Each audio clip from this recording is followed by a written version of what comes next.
My message this morning is how to live younger, longer, stronger. Amen. Our scripture reading this morning was 3 John verse 2, and the Holman Christian Standard Bible reads, "Dear friend, I pray that you may prosper in every way and be in good health physically, just as you are spiritually." Now, God has planned that we be in good health both physically and spiritually. So this morning, we'll focus mostly on physical health. God has provided this health message to take to the world. It is not our health message. It came from God, therefore it belongs to God. We simply live it, teach it, and preach it. But before we can take it to others, we must live it ourselves. And if we do truly live His health message, we will live younger, longer, and stronger. So my goal this morning is to encourage you to live better, to live younger, longer, and stronger. Now in 1863, God gave us His health message. That message encompasses our entire lifestyle counsel that we have been given. Ever since then, we have been called to be health reformers. Recent science has validated our message, so we will look at some of that research this morning. Now, there are a number of lifestyle factors that have a direct influence on our health and wellness. Weimar Institute has a New Start program. N stands for nutrition, E is exercise, W is water, S is sunlight, T is temperance, A is air, and R is rest, and T is trust in God. Wildwood Health Institute has a similar program based on the 8 laws of health. And Advent Health has a Creation Life program using the word creation as an acronym. C stands for choice, R is rest, E is environment, A is activity, T is trust in God, I is interpersonal relationships, O is outlook, and N is nutrition. All of these factors have a direct influence upon the circulation of the blood. Now, Ellen White wrote in Child Guidance, page 364, "The one who sits and stands erect is more likely than others to breathe properly. But the teacher should impress upon his pupils the importance of deep breathing. Show how the healthy action of the respiratory organs, assisting in the circulation of the blood, invigorates the whole system, excites the appetite, promotes digestion, and induces sound, sweet sleep, thus not only refreshing the body, but soothing and tranquilizing the mind. And while the importance of deep breathing is shown, the practice should be insisted upon. Let exercises be given which will promote this, and we will see that the habit becomes established." Now, Dr. David DeRose, in his book, The Methuselah Factor, he writes, "Although lifestyle approaches are not a panacea, the range of diseases I've seen respond to simple non-drug approaches.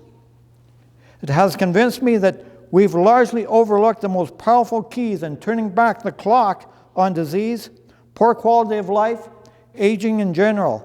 In medical parlance, the key is called optimizing hemorrheology. In lay terms, we're talking about enhancing your blood fluidity, a unifying medical concept that responds very quickly to simple lifestyle changes.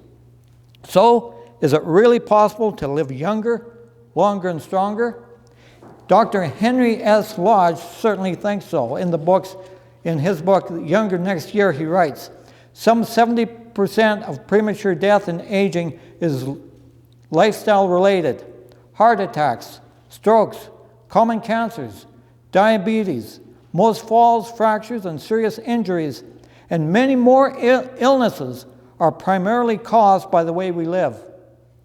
If we had the will to do it, we could eliminate more than half of all diseases in men and women over 50.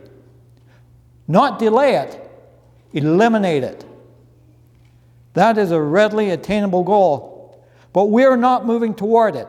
Instead, we have made these problems invisible by making them part of the normal landscape of aging, as in, oh, that's a normal part of getting older. But he continues, the more I looked at the science, the more it became clear that such ailments and deterioration are not a normal part of growing old. They are an outrage that we have simply gotten used to because we set the bar so shamefully low. A lot of people unconsciously assume that they will get old and die. One phrase, almost as one seamless concept, that when they get old and infirm, they will die soon after, so a deteriorating quality of life does not matter. That is a deeply mistaken idea and a dangerous premise for planning your life. In fact, you'll probably get old and live. You can get decrepit if you like, but you're not likely to die. You're likely to live like that for a long, long time. Most Americans today will live into their mid-80s, whether they're in great shape or shuffling around on walkers. And that number is rising over time too. So you may well live into your 90s, whether you like it or not, which is good reason to make the last third of your life terrific and not a dreary panoply of obesity, sore joints, and apathy. Normal aging is intolerable and avoidable. You can skip most of it and grow old not just gracefully, but with real joy. So apparently, by building our lives around lifestyle principles and God's health message, we can change not only the way we live, but also the quality of our lives. Dr. Michael Greger, in preface to his book, How Not to Die, he writes, "It all started with my grandmother. I was only a kid when the doctor sent her home in a wheelchair to die. Diagnosed with end-stage heart disease, she had already had so many bypass operations that the surgeons essentially ran out of plumbing. The scarring from each open heart surgery had made the next more difficult until finally they ran out of options. Confined to a wheelchair with crushing chest pain, her doctors told her there's nothing else they could do. Her life was over at age 65. I think what sparks many kids to become doctors when they grow up is watching a beloved relative become ill or even die. But for me," he writes, "it was watching my grandma get better. Soon after she was discharged from the hospital to spend her last days at home, a segment of 60 Minutes about Nathan Pritikin, an early lifestyle medicine pioneer who had been gaining reputation for reversing terminal heart disease. He had just opened a new center in California. And my grandmother, in desperation, somehow made the cross-country trek to become one of his first patients. It was a live-in program where everyone was placed on a plant-based diet and then started on a gradual exercise regimen. They wheeled my grandmother in, and she walked out. I'll never forget that. She was even featured in Pritikin's biography, Pritikin, the Man Who Healed America's Heart. My grandma," he writes, "was described as one of death's door people." It read, Frances Greger from North Miami, Florida, arrived in Santa Barbara at one of Pritikin's early sessions in a wheelchair. Mrs. Greger had heart disease, angina, claudication. Her condition was so bad she could no longer walk without great pain in her chest and legs. Within 3 weeks, though, she was not only out of her wheelchair, but was walking 10 miles a day. My grandma, he wrote, was given her medical death sentence at age 65, but thanks to a healthy diet and lifestyle, she was able to enjoy another 31 years on this earth with her 6 grandchildren. The woman who was told by doctors she only had weeks to live didn't die until she was 96 years old. Her near miraculous recovery not only inspired one of her grandkids to pursue a career in medicine, but granted her enough healthy years to see him graduate from medical school. So apparently there is something to this health message we've been preaching for over 150 years. Dan Buettner is a researcher, journalist, and author of the book, The Blue Zones, 9 Lessons for Living Longer. He traveled the world to meet the planet's longest-lived people in unique communities called Blue Zones, where common elements of lifestyle, diet, and outlook have led to an amazing quantity and quality of life. In his book, he reveals 9 lessons that can lead to a healthier, happier life. The 5 blue zones are: number 1, Sardinia, Italy; Okinawa, Japan; 3, Loma Linda, California; 4, Nicoya, Costa Rica; and 5, Icaria, Greece. He shows how these people have reached their golden years with fewer diseases, active lives, and close, vibrant circles of friends and family. The first blue zone is Sardinia, Italy. It's an island located 120 miles west of mainland Italy with a population of 1.6 million. Located in a mountainous region, it is a place where women are strong, family comes first, and health springs from the rugged hills. Usually women centenarians outnumbered men 4 to 1, but here it was 1 to 1. Among the centenarians, an unusual high proportion of red blood cells are smaller than normal. This provides for better circulation because of the increased blood hemorrhagic, or fluidity, that Dr. David DeRose spoke about. In Sardinia, there is a reverence for family. It is their purpose in life. They display a good sense of humor and have high respect for their elderly. Their diet consists of fava beans, pecorino cheese, bread, meat rarely, wine daily. But the flavonoids in Sardinian red wine isn't the only place to find flavonoids. Brightly colored fruits and vegetables and dark chocolate also contain them. They help to keep the blood vessels clean, thus enhancing the circulation of the blood. They eat a simple diet, lean and largely plant-based, with an emphasis on beans, whole wheat, and garden vegetables. Every day the shepherds hike 5 to 6 miles up and down the mountainous terrain. This would be equivalent to us walking equivalent to our 2 hours of brisk walking. They love to work. They work long 16-hour days. The men leave child rearing and household tasks to the women and focus on providing for their families. This reduction in stress may attribute to the fact that men live longer here than in many other locations.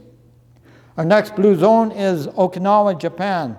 Okinawa's main island is about 15 miles across at its widest point and a little more than 60 miles long. It is in the Ryukyu Islands between the North Pacific and the East China Sea, with a population of 1.3 million. In Okinawa, there is no word for retirement. One of their health secrets is Hara-Hachi-Bu. Please try to repeat that with me. Hara-Hachi-Bu. Can you say it? Okay, all together. Hara-Hachi-Bu. Okay, here's what Hara-Hachi-Bu means. It means eat until you're 80% full. So before you eat, say Hara-Hachi-Bu. They say Hara-Hachi-Bu before every meal. Here, the blood of male and female centenarians seems to have higher levels of male and female hormones, estrogen and testosterone. Toku Okawa was 105 years old. Although he had immigrated to Toronto, Ontario, he ate the diet of his homeland, and he fished every day, and it said that he kept his 92-year-old wife happy. Ashi, she was 104 years old when she took her first paying job. At about that time, she tried to run away from home and had begun wearing perfume. You see, she had found a new boyfriend, but he was a lot younger than her. He was only 75 years old. She spends her day gardening, and then about 4 p.m. or so, every day, she joins a group of lifelong friends, her moyai. In Okinawa, they eat a simple diet. No processed foods, high in fiber, vitamin A, potassium, vitamin C, and folic acid. They eat an average of 3 ounces of soy products each day. Their diet includes turmeric, which is an anti-inflammatory, antioxidant, and anti-cancer.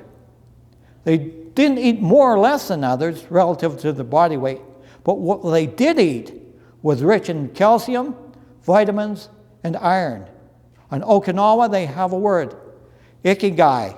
Now, ikigai, this is what it means. It means the reason for getting up in the morning.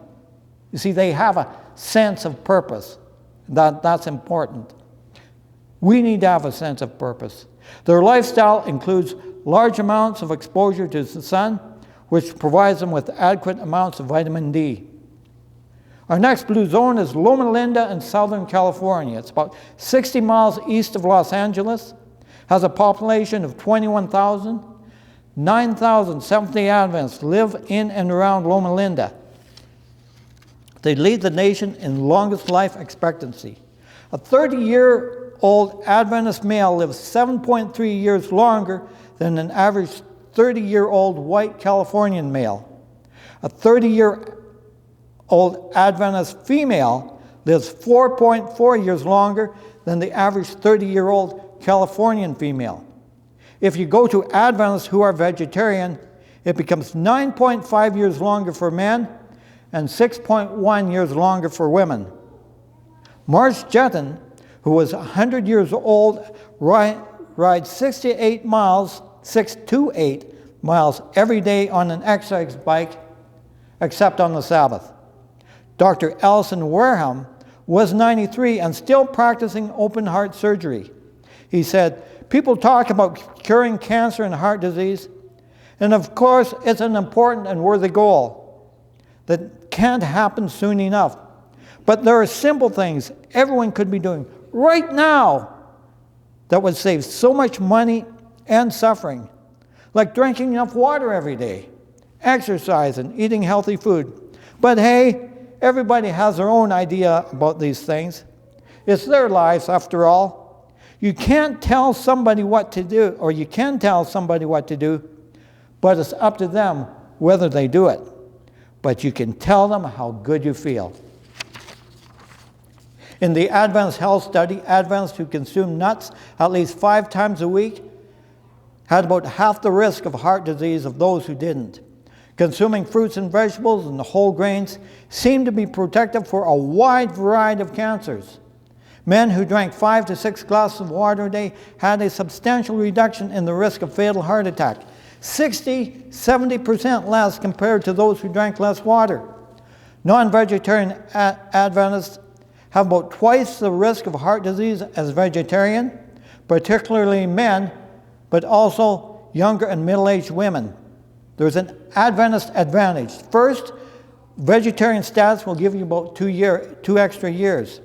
Second, we found that nut eaters also had a 2-year advantage, which seemed to relate largely to heart disease.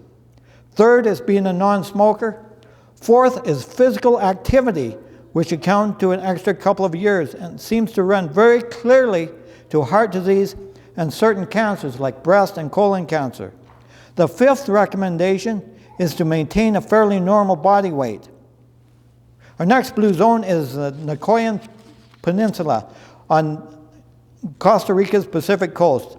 Population is 47,000.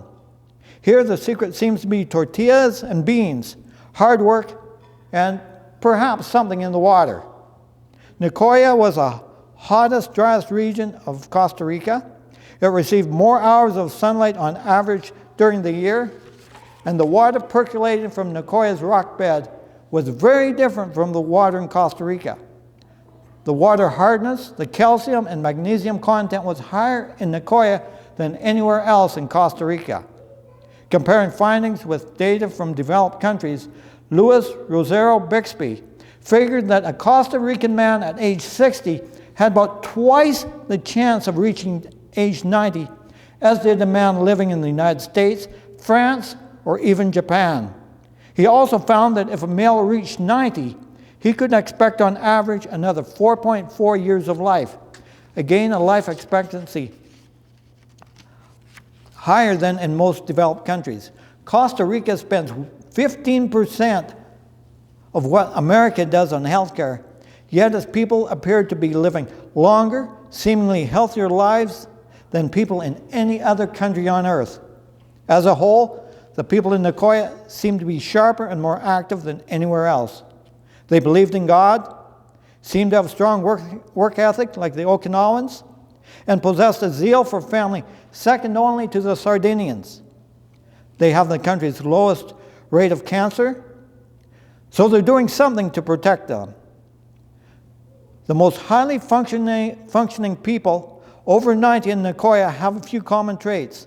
One of them is that they feel a strong sense of service to others and care of the family.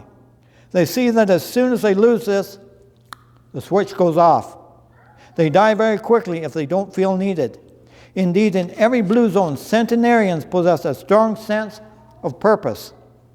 In Okinawa, it was the ikigai, the reason to get up in the morning. Here the Costa Ricans call it plan de vida. Successful centenarians here are religious, family-oriented, unconcerned with money, flexible but ultimately decisive, and consummately likable.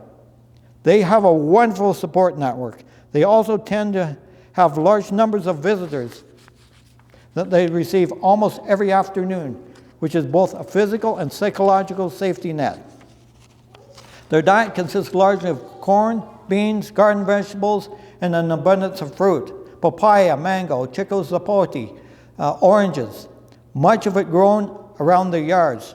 Nicoyans ate a low-calorie, low-fat, plant-based diet rich in legumes. But unlike other blue zones, the Nicoyan diet featured portions of corn tortillas at almost every meal and large quantities of tropical fruit. Sweet lemon, orange, and bananas are the most common fruits throughout most of the year in Nicoya. Ada Belterano was a resident of Costa Rica, and this is what she said. She said, when people have too much time, they get involved in vices. Here we have enough to do. We stay busy enough to keep the devil away, but not so much that we get stressed.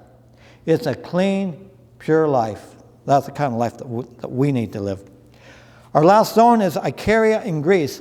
It is said that this is where people forget to die. If there's one thing you want to forget, is to forget to die. Apparently that's what they do in Icaria. Now, Icaria lies 30 miles off the west coast of Turkey in the Aegean Sea. The island's jagged ridge of scrub-covered mountains rises steeply out of the sea. You would be hard-pressed to find more than 100 square yards of flat land on Icaria. Dr. Helios Laridias is a vice mayor and one of the island's few physicians. He said, in Icaria, when you invite someone to lunch, they might come at 10 a.m. or 6 p.m. We simply don't care about the clock here. In Samos, they care about money. Here we don't. For many religious and cultural holidays, people pool their money and buy food and wine. If there's money left over, they give it to the poor. It's not a me place, it's an us place. People in Icaria were staying sharp to the very end. There's no word in Greek for privacy. When everyone knows everyone else's business, you get a feeling of connection and security. Icarians eat their own version of the Mediterranean diet with an emphasis on olive oil, vegetables, beans, fruit, moderate amounts of alcohol, low quantities of dairy and meat. On Icaria, it includes an abundance of potatoes, goat's milk, beans, and some fruit. Also, Icarians seasonally gather many of the more than 150 varieties of greens that grow wild in the Greece for salads, or they bake them into pies. Their diet, a breakfast of goat's milk, condensed wine, sage tea, honey, and bread. Lunch was almost always beans, lentils, garbanzos, potatoes, greens, fennel, dandelion, or a spinach-like green called horta, and whatever seasonal vegetable the garden produced. Dinner was bread and goat's milk. As on Sardinia and Okinawa, meat was reserved mostly for festivals or holidays. Herbal teas were an important element in their diet. Icarians drank herbal teas made from wild oregano, sage, and rosemary, all of which lower blood pressure. How they drank it is important too. They drink these teas daily but rotate flavors, not to get too much of any one compound. Researchers have also found that chamomile tea contains properties that guard against platelet clumpings. Peppermint tea exhibits antiviral properties, and hibiscus tea may lower blood pressure. Icarians wake up late, work in the garden, have a late lunch, and then take a nap. At sunset, they would either visit neighbors or neighbors would visit them. They would drink tea, eat a late dinner, and go to bed. Thea, the owner of a bread and breakfast in Icaria, said, "It is more about how we eat. Even if it's your lunch break from work, you relax and enjoy your meal. You enjoy the company of whoever you're with. Food here is always enjoyed in combination with conversation.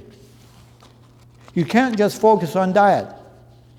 If you live by yourself on the 9th floor of an apartment building and you don't know your neighbors and you have no friends, you can eat the perfect diet and it may not do you as much good." So there are 9 lessons that we've learned from the Blue Zones. Number 1 lesson is be active. In order to enjoy good health, you need to be active. We need both cardio and strength-building exercises to build healthy hearts, healthy minds, and healthy bodies. In My Life Today, Ellen White wrote on page 144, "The health cannot be preserved unless some portion of each day is given to muscular exertion in the open air. Stated hours should be devoted to manual labor of some kind. Anything which will call into action all parts of the body, equalize the taxation of mental and physical power, and the mind will be refreshed." Lesson number 2, cut calories by how much? 20%, remember? Cut calories by 20%. All Okinawans say, "Hara hachi bu," before eating. It means eat until you're 80% full. Now on education page 205, she writes, "Overcrowding the stomach weakens the mind. Overeating, even of the most wholesome food, is to be guarded against. Nature can use no more than is required for building up the various organs of the body, and excess clogs the system. It is the overcrowding of the stomach that worries the body and weakens the mind." Lesson number 3, avoid meat and processed foods. In all of the Blue Zones, eating of meat was very restricted and limited to only special occasions or none at all.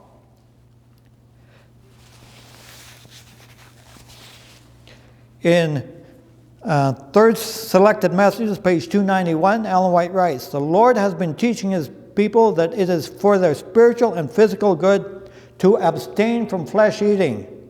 There is no need to eat the flesh of dead animals." Lesson number 4, the grapes of life. The idea presented in the book is to drink wine in moderation. However, to get the nutritional benefit, it does not have to be wine or even grape juice. Fresh grapes are far superior to either juice or wine and have greater nutritional benefits.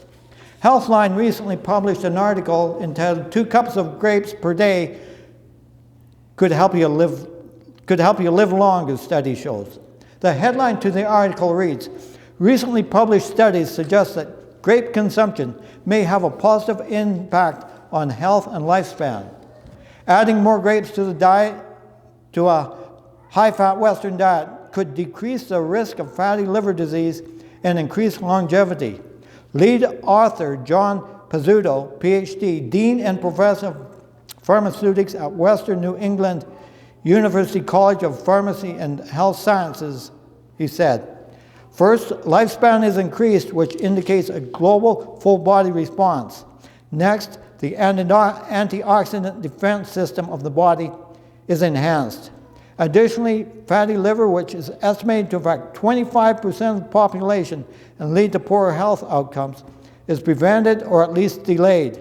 According to Pizzuto, anyone could potentially benefit from eating more grapes." What did Ellen White write? 5 Testimonies, page 361. Brethren, let us look at this matter in the light of Scriptures and exert a decided influence on the side of temperance in all things. Apples and grapes are God's gifts. They may be put to excellent use as healthful articles of food, or they may be abused by being put to a wrong use. Lesson number 5. Have purpose in life. Why do you wake up in the morning? Without an answer to that question, there's a chance that you'll spend at least 10 fewer years on this planet than the Blue Zone inhabitants.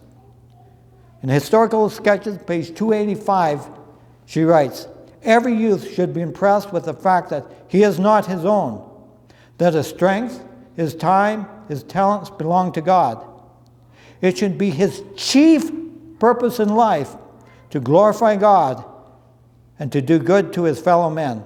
The Bible teaches him that he is a tree on which fruit must be found, a steward whose capital will increase as it is wisely improved, a light whose bright beams are to illuminate the moral darkness that enshrouds the earth. Listen to this. Every youth, every child has a work to do for God's glory and for the salvation of souls that are ready to perish. Lesson number 6, manage stress. Learn to slow down and enjoy life. Develop an attitude of contentment and avoid overwork. In Volume 2, Mind, Character, and Personality, page 736, we read, do not fret, but trust, looking to Jesus, the author and finisher of your faith.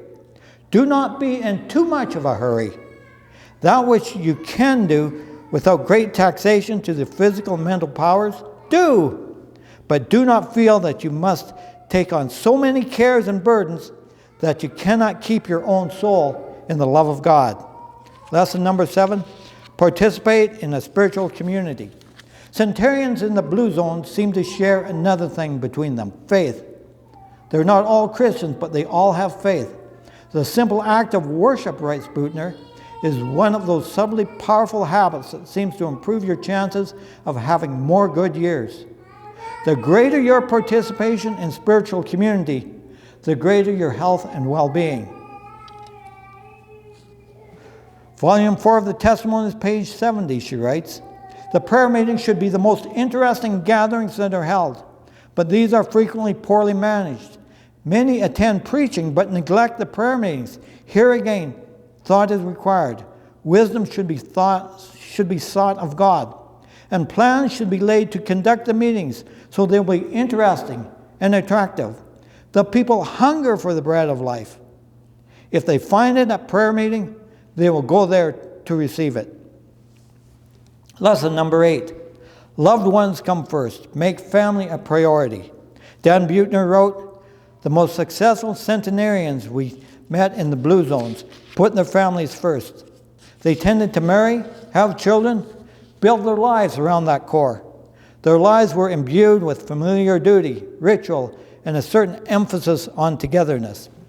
Adventist Home, page 32, she writes, one well-ordered, well-disciplined family tells more in behalf of Christianity than all the sermons that can be preached.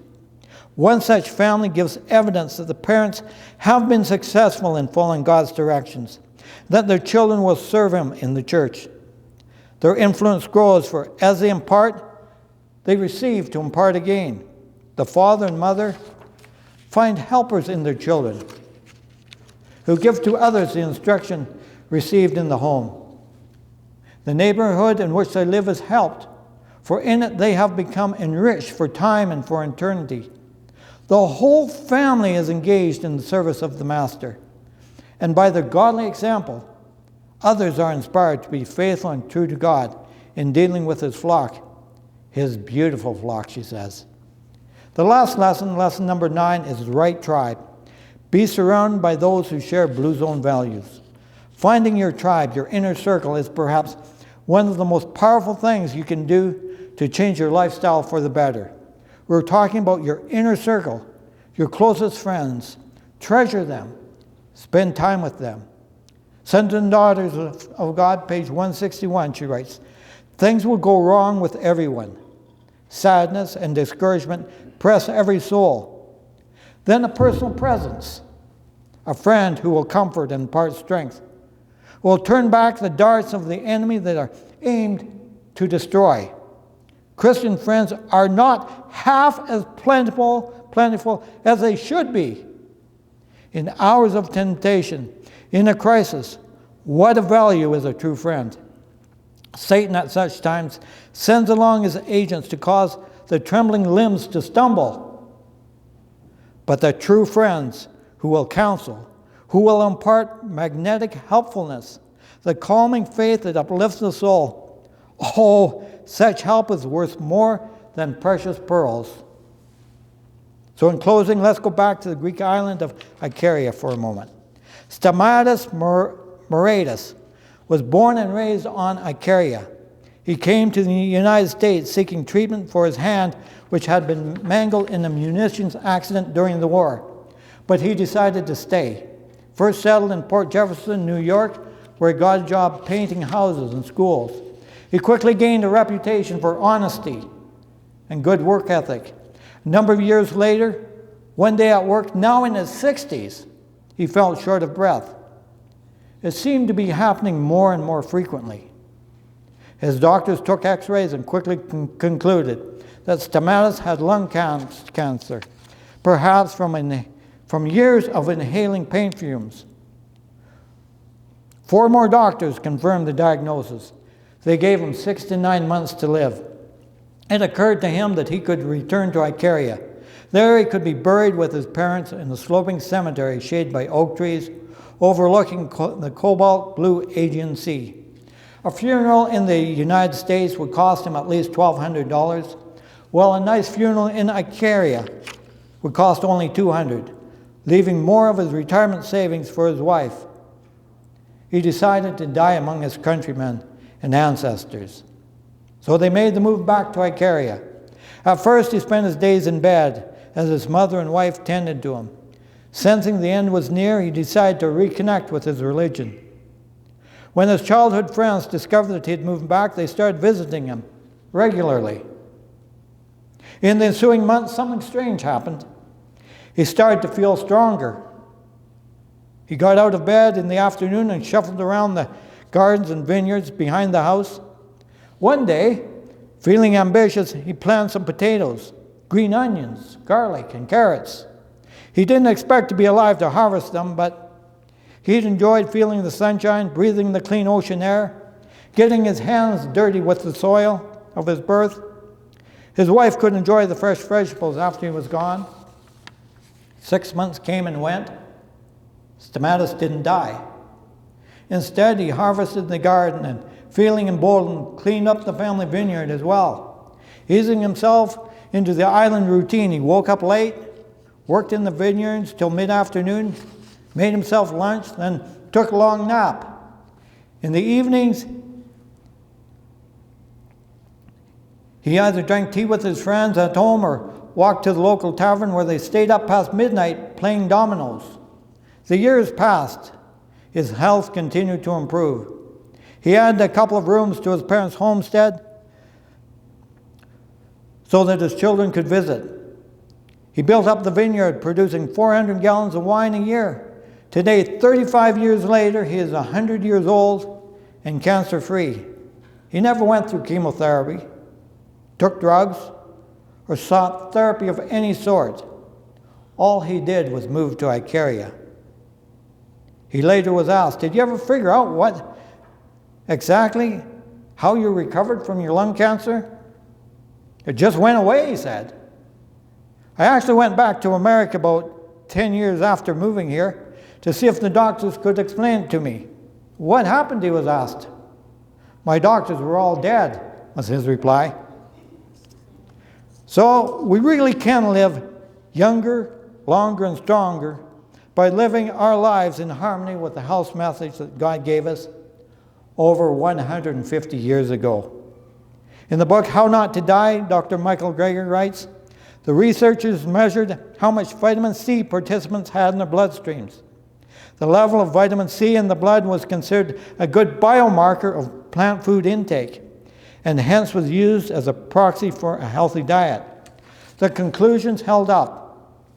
The drop in mortality risk among those with healthier habits was equivalent to being 14 years younger.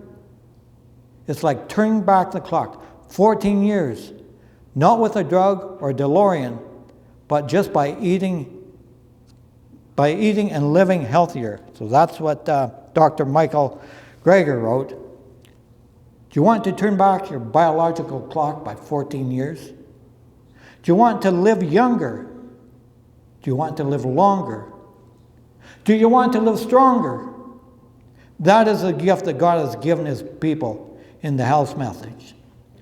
Sadly, many people have not accepted this gift in its entirety. I say entirety because we have to accept the whole message. We can't just pick the parts that we like.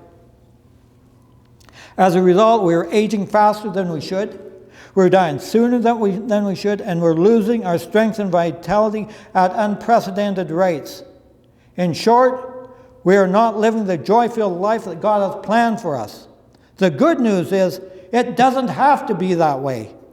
It is true. You really can live younger, longer, and stronger. And the key is in His health message.